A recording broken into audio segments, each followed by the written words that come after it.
Chapter 31. In time, he heard what the sons of Laban were saying. Jacob has taken everything that belonged to our father, and from what belonged to our father, he has amassed all this wealth. When Jacob would look at the face of Laban, he saw that his attitude toward him was not what it used to be.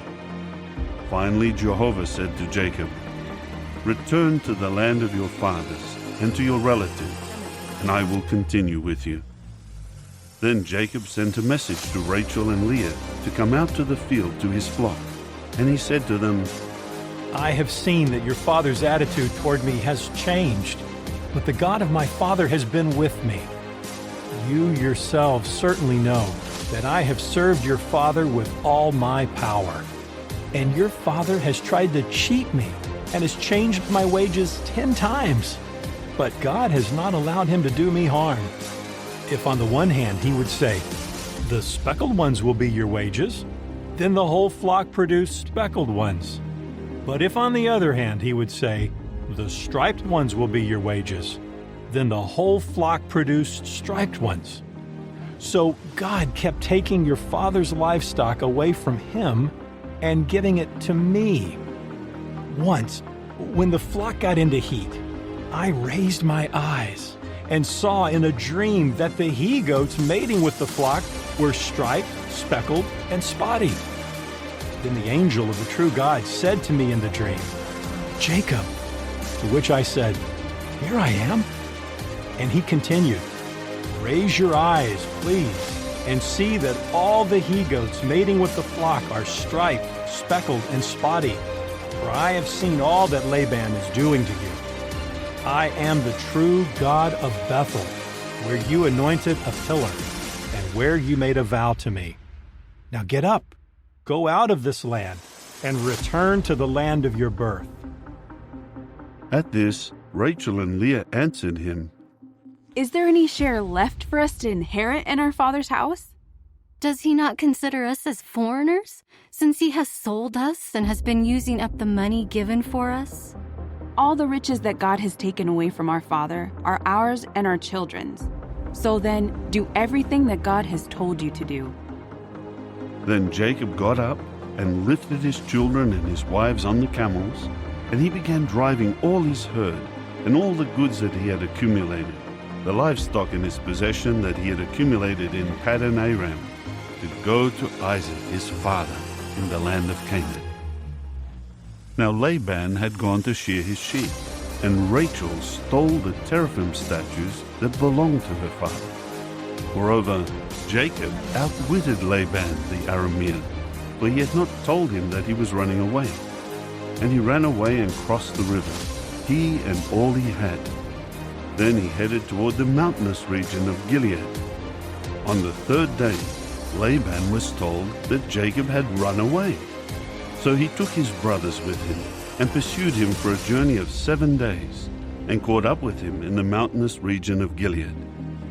Then God came to Laban the Aramean in a dream by night, and said to him, "Be careful about what you say to Jacob, either good or bad." So Laban approached Jacob, as Jacob had pitched his tent in the mountain, and Laban had encamped with his brothers in the mountainous region of Gilead. Then Laban said to Jacob, "What have you done? Why have you resorted to outwitting me and carrying my daughters off like captives taken by the sword? Why did you run away secretly and outwit me and not tell me? If you had told me, I could have sent you away with rejoicing and with songs, with tambourine and with harp. But you did not give me a chance to kiss my grandchildren and my daughters. You have acted foolishly. It is in my power to do harm to you. But the God of your father spoke to me last night, saying, 'Be careful about what you say to Jacob, either good or bad.' Now you have gone because you have been longing to return to the house of your father. But why have you stolen my gods?" Jacob answered Laban, "It was because I was afraid, for I said to myself, 'You might take your daughters away from me by force.' Anyone with whom you find your gods will not live. before our brothers, examine what I have and take what is yours." But Jacob did not know that Rachel had stolen them. So Laban went into the tent of Jacob, and into the tent of Leah, and into the tent of the 2 slave girls, but did not find them. Then he came out of Leah's tent and went into Rachel's tent. Meanwhile, Rachel had taken the teraphim statues and put them in the woman's saddle basket of the camel, and she was sitting on it. So Laban searched through the whole tent, but did not find them. Then she said to her father, "Do not be angry, my lord, because I am not able to get up before you, for the customary thing with women is upon me." So he searched on carefully, but did not find the teraphim statues. At that Jacob became angry and began to criticize Laban. Jacob then said to Laban, "What is my offense? And for what sin are you hotly pursuing me? Now that you have searched through all my goods, what have you found that belongs to your house? Put it here in front of my brothers and your brothers, and let them decide between the 2 of us. During these 20 years that I have been with you, your sheep and your goats never miscarried, and I never ate the rams of your flock. I did not bring you any animal torn by wild beasts. I would stand the loss of it myself, whether the animal was stolen by day or was stolen by night. You would demand compensation from me. By day the heat consumed me, and the cold by night, and sleep would flee from my eyes. This makes 20 years for me in your house. I have served you 14 years for your 2 daughters, and 6 years for your flock. And you kept changing my wages 10 times. If the God of my father, the God of Abraham, and the one whom Isaac fears had not been on my side, you would now have sent me away empty-handed. God has seen my affliction and the toil of my hands, and that is why he reproved you last night." Then Laban answered Jacob, The daughters are my daughters, and the children my children, and the flock my flock. And everything you are looking at is mine and my daughters. What can I do today against these or against their children whom they have borne? Now come, let us make a covenant, you and I, and it will serve as a witness between us. So Jacob took a stone and set it up as a pillar. Then Jacob said to his brothers, "Pick up stones." and they took stones and made a pile.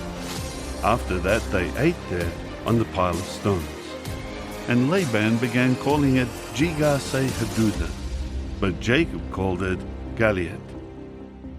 Laban then said, This pile of stones is a witness between me and you today. That is why he named it Galeed and the watchtower. For he said, Let Jehovah keep watch between you and me when we are out of each other's sight. If you mistreat my daughters, and if you start taking wives in addition to my daughters, though there is no man with us, remember that God will be a witness between you and me. Laban went on to say to Jacob, Here is this pile of stones, and here is the pillar that I have erected between you and me. This pile of stones is a witness, and the pillar is something that bears witness, that I will not pass beyond this pile of stones to bring harm to you, and you will not pass beyond this pile of stones and this pillar to bring harm to me. Let the God of Abraham and the God of Nahor, the God of their father, judge between us. And Jacob swore by the one whom his father Isaac fears. After that, Jacob offered a sacrifice in the mountain and invited his brothers to eat bread. So they ate and spent the night in the mountain. However, Laban got up early in the morning and kissed his grandchildren and his daughters and blessed them. Then Laban departed and returned home.